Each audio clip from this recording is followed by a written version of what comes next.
फजर को काफ़ी दुख होता है कि इस हॉस्पिटल का बड़ा डॉक्टर एक धोखेबाज निकला है। यानी शुरू में वो इस कदर अच्छा बनने की नौटंकी करता रहा था। शुरू में तो वो फजर से कहता रहा कि आप नहायत काबिल डॉक्टर हैं और यहाँ पर जो भी मरीज़ हैं उन्हें आपकी ज़रूरत है, क्योंकि आपका रिकॉर्ड काफ़ी अच्छा रहा है।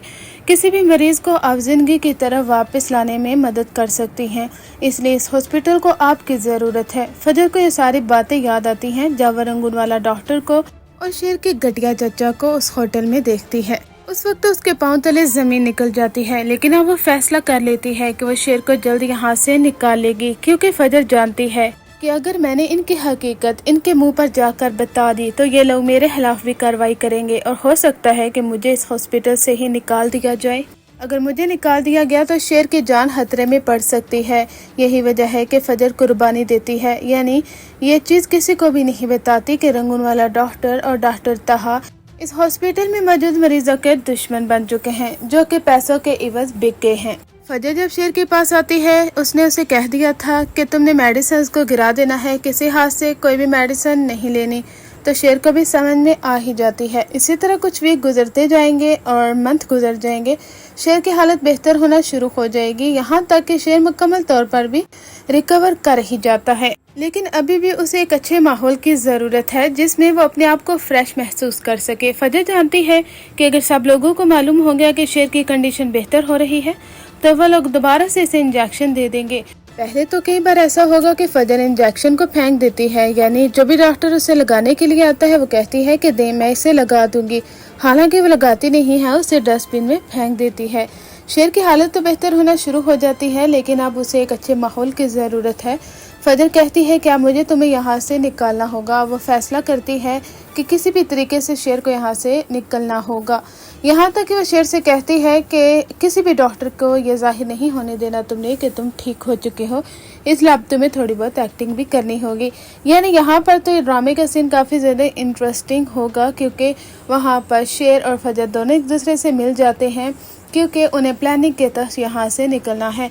आगे जो अगर आप देखेंगे कि शेर और फजर यहाँ से निकलने में कामयाब हो जाएंगे। जहाँ पर फजर एक अलग अपार्टमेंट लेगी, वहाँ पर शेर को रखा जाएगा। इधर चचा और डॉक्टर उन्हें नहीं मालूम कि शेर यहाँ से जा चुका है। हो सकता है कि कोई और सिचुएशन क्रिएट करके फजर इन सब को शक भी ना होने दे और शेर को यहाँ से ले जाए, क्योंकि आगे जाकर भी दिखाया जाता है कि जब सारी सिचुएशन मुकम्मल तौर पर ठीक हो जाएगी और शेर एक बार फिर इस हॉस्पिटल में आएगा और वहाँ पर फजर एज अ डॉक्टर होती है। हो सकता है कि वो कोई और हॉस्पिटल हो और फजर इस हॉस्पिटल को छोड़ चुकी हो, लेकिन जो कमिंग सून के टीजर थे वहाँ पर ये सब दिखाया गया है कि शेर बार बार फिर उसी हॉस्पिटल का चक्कर ज़रूर लगाता है फजर को देखने के लिए, क्योंकि आगे जाकर वो उसे जिंदगी का जीवन साथी बनाना चाहेगा।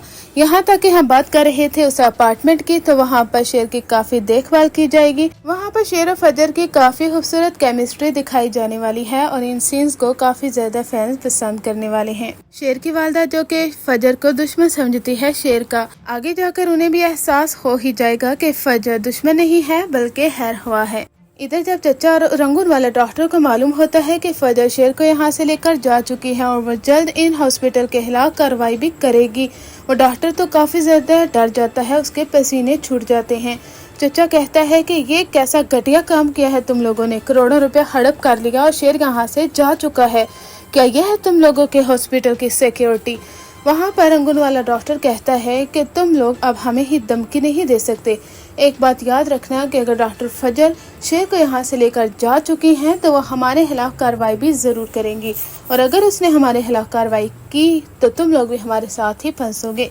ये सुनकर तो चचा और भी डर जाता है, लेकिन आगे जाकर तो इनके बुरे दिन शुरू होने वाले हैं, क्योंकि फजर जैसी लड़की वो तो रहेगी नहीं और हॉस्पिटल के खिलाफ कार्रवाई तो ज़रूर करेगी और इसे बिल्कुल ऐसा ही करना चाहिए। इधर शेर मुकम्मल तौर पर सेहतियाब हो ही जाता है जब फाहद को मालूम होता है कि किसी और ने नहीं बल्कि डॉक्टर फजर ने शेर का ख्याल रखा है और शेर डॉक्टर फजर की वजह से ज़िंदगी की तरफ वापस आ गया है मुकम्मल तौर पर।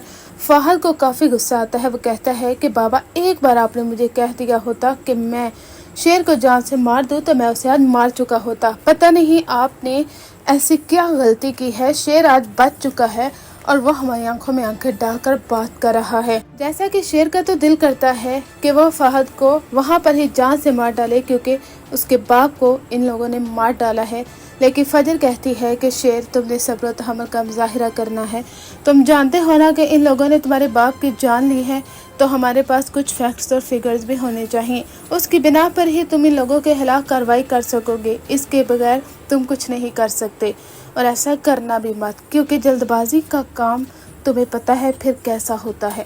اگر اپنے باپ کو انصاف دلانا ہے تو بڑی سمجھداری کے ساتھ کام لینا ہوگا تمہیں۔ شیر فجر سے کہے گا کہ زندگی کا پتہ نہیں کون سا لمحہ تھا جب شاید میں نے کوئی ایسی نیکی کی جس کے بدلے میں تم مجھے آج ملی ہو۔ فجر، میں تمہیں زندگی کا جیون ساتھی بنانا چاہتا ہوں، ساری زندگی تمہارے ساتھ گزارنا چاہتا ہوں۔ تم جانتے ہو کہ تمہارے گھر والے بھی تم سے خفا رہتے ہیں اور مجھ سے بھی، لیکن انہیں یقین ضرور ہوگا کہ تم ایک اچھی اور کھری لڑکی ہو، اور انہیں فہد کی حقیقت معلوم ہوگی کہ وہ ایک گھٹیا شخص ہے، اور شادی والے دن وہ تمہیں بگا کر لے کر گیا تھا۔ میں تو تمہیں چھوڑنے کے لیے آیا تھا، لیکن تمہارے بابا کو شاید غلط فہمی ہو چکی ہے، اس لیے آپ مجھ سے نفرت کرتے ہیں، لیکن ہم دونوں کو یہ سب کچھ سدھارنا ہے، آگے جا کر شیر و فجر کی شادی بھی ہو جائے گی۔